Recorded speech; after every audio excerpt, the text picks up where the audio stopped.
Бұл ауыл мынау Батыс Қазақстан өңіріндегі суға ең көп жапа шеккен ауылдың бірі ғой, көріп тұрмыз. Енді қардың суы еріп келген дей тұрғанмен, енді қазір ауыл тұрғындарының арасында алуан түрлі пікір бар. Өйткені мынау артымызда тұрған үйлерге қарасақ, бұл жылда суға кететін үйлер екен. Жылда кетеді. Уағында жер сілкінісінен зардап шеккен азаматтарға деп салынған, отбасыларға деп салынған үй. Бірінші сұрақ менің көкейімде сол болып тұр. Өйткені бұл құрылысты салған адам бар, бұл құрылысты қабылдаған адам бар. Қарап тұрсақ, бұл су жиналатын арнайы өзінің бір бөлігі ауылдың. Енді бұл жерге үй салу, ол құжатты қабылдау қандай тырнақшаның ішіндегі ақылды адамның ойына келгенін білмеймін. Сондықтан бірінші ертеңгі күні азаматтарға келтірілген шығынды қайтарған кезде, және де осы құрылысты салған және рұқсат берген және қабылдаған азаматтарға қатысты тиісті тергеу жүргізіледі деп ойлаймын. Бірінші мәселе, ол мен көтеретін мәселенің бірі. Жаңа аудан басшылығына ескертіп айтып жатырмыз. Екіншіде жаңа көріп жатырмыз, азаматтар өздеріңіз де қасымызда жүріп бірге көрдіңіздер.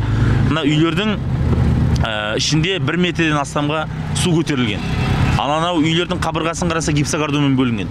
Демек қазір бұл үйлердің іші кепкен күннің өзінде де тұруға жарамды болады деп айтуға болмайды. Өйткені гипсокартонның бәрі ісінеді, бүлінеді, асты көктейді, ертең адам денсаулығына да үлкен зиянын келтіреді. Сондықтан бұл үйлердің қазір қаншалықты сақтап қалуға сәйкес келеді және қаншалықты жөндеу жұмыстары қажет, немесе мүмкін болған жағдайда қаражаттың деңгейіне қарап мүмкін басқа жерден үй құрылысын салу туралы да сұрақ орын алуы мүмкін. Сондықтан бұл жұмыстарды мұқият қарау керек деп санаймын. Өйткені жыл сайын өтемақы беріп, жыл сайын бір жердегі елдің, жұрттың көз жасын сүрте бергені мүмкін ден дұрыс жерден үй салып, ден дұрыс жерден баспана беру керек шығар деп ойлаймын. Бұл бірінші сұрақ. Бірінші мәселе. Екінші мәселе, жаңа айтып өткендей, құрылыс салған адамдар. Үшіншіден, мынау көріп отырмыз, қаншама тұрмыстық техника кеткен. Үйдегі тоңазытқышыңызда, пештеріңіз, теледидарыңыз, басқа да бүкіл электронды техниканың барлығы жарамсыз. Барлық төсек орынның бәрі жарамсыз, барлық төсем, барлық дүниенің бәрі жарамсыз. Осының барлығының өтемақысы қажет. Және әрине, адамдар, енді біз бәріміз адам болғаннан кейін, үйге теледидарды, басқа да тұрмыстық техниканы алғаннан кейін қосамыз, істеп тұрғаннан кейін тастаймыз қоқысқа. Сыртын болды. Оның сыртында болмаса түбіртегінде сақтап жатпайды ешкім. Ал ертеңгі күні комиссия құрылған кезде, комиссия құрылды, біз білеміз, заңға сәйкес, тәртіпке сәйкес олар барлық түбіртекті талап етеді. Ал енді дәл қазір осы бір уағындағы ағаттықтың кесірінен, жауапты органдардың жіберген жауапсыздығының салдарынан жапа шеккен халықтан қазір түбіртегін жоқ деп өтемақыдан бас тарту туралы шешім шығатын болса, бұл үлкен әлеуметтік толқуға келеді. Сондықтан ондай толқуға жол беруімізге болмайды деп санаймын. Біріншіден, екіншіден, бұған дейін қабылдаған осы құрылыстарды адамдар жауапкершілікке тартылу керек деп санаймын. Бұл екінші мәселе. Үшіншіден, жаңа көрдік енді эвакуациялық орталықта жатқан азаматтарды. Мына үйлердің суының кетуіне, кебуіне кемінде 2-3 ай уақыт керек. Одан кейін жөндеу жұмыстары жүргізілетін болса, немесе басқа жерден баспана қарастырылу керек болса, оның өзі кемінде жарты жыл уақыт алады. Сондықтан жаңа мен аудан әкіміне де ескерттім. Облыс әкіміне де бұны қазір жеткізетін боламын. Бүгін жеткеннен кейін анау эвакуациялық орталықтағы интернат 60 балаға арналған екен. Жалпы қазір ол жерде 10 бала жатыр тұрақты түрде. 50 орын бос. Сол 50 орынды лайықтап жасақтау қажет. Өйткені жаңа аналарымыздың жатқан төсектеріне қарасаңыз, кішкентай балаларға арналған төсек орындар жатыр. Ол адамның жайлы жатуына да, жайлы тұруына да ешқандай мүмкіндік бермейді. Сондықтан жаңа айттық, үлкен ересек адамдарға арналған төсек орындарды әкелту керек.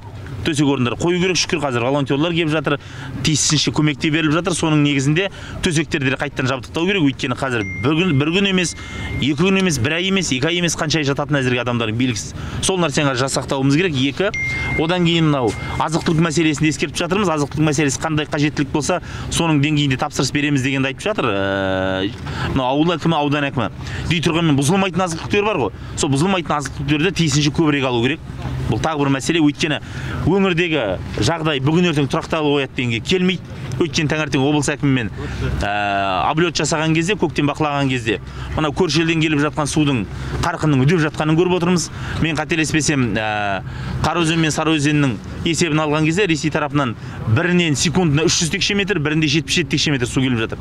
Бұл ешқандай нормаға сәйкес келмейді. Бұған енді көрші елдің де логикасына сүйенсеңіз, енді өздерінің тұрғын үй алаптары суға кетіп жатқасын, ол шлюздерді ашып жатыр, бізге келіп жатыр. Сондықтан қазіргі күні облыстағы ахуал бұдан әрі күрделенуі түсуі мүмкін. Сондықтан қазір мүмкіндік бар кезде аудан басшылығы да, ауыл басшылығы да тиісті көмектерді алып үлгеру қажет деп санаймын. Енді және осы тұрғыда мен осы ауыл азаматтарына, болышып жүрген азаматтарға, түсіністік білдіріп жатқан азаматтарға ештеңе қарамай көмек қолын созып жатқан азаматтарға басымды иіп алғыс айтқым келеді. Осы азаматтардың ерлігінің арқасында талай адам мына жерде аман қалды, жан-жануар аман қалды. Бұл мәселе және де жаңа эвакуациялық орталықта естіп жатырмын. Мынау 4 түлікте шығын бар екен. Оның барлығын есепке алып қарастыруымыз керек деп санаймын. Сондықтан әрине енді апат айтып келмейді. Қазір еліміздің барлық өңірінде осындай жағдай болып жатыр. Күн өткен сайын, сағат сайын қазір күрделеніп жатыр. Білесіздер, бүгін мемлекет басшысы арнайы жиын өткізеді, тиісті шешімдер қабылданатын болады. Сондықтан барлық жерге бірдей мына құтқарушылар, төтенше жағдайлар қызметі жетпей қалуы мүмкін деген бір қауіп бар. Сондықтан да осы тұрғыда осы болысып жатқан азаматтарға расымен мен алғысымды айтқым келеді және мынау арнайы құрылып жатқан комиссия қатысты пікір білдірдік жаңа. Өйткені ертеңгі күні бізде комиссия қалай? Комиссия болары бол бояу сіңгеннен кейін ғана тексеру келеді. Ал судың бәрі кепкеннен кейін, үйдің қабырғалары аз кем болсын құрғағаннан кейін бұл жерде картина мүлдем басқаша болады. Сондықтан комиссия аралық жұмыс жүргізу керектігі туралы айттым. Қазірдің өзінде фото, видео фиксация жасап, және тиісінше мамандары бар, құрылыс саласының мамандары бар, солармен келіп, келтірілген шығынды қалыпқа келу мүмкін ба жоқ па, соның барлығын қазір фото, видео фиксация арқылы, тиісті хаттама арқылы қазір түрту керек, бекітіп алу керек. Соның негізінде ертең барлығы аяқталғаннан кейін шешім қабылдайтын кезде соның барлығы да ескеру керек деп санаймын азаматтар.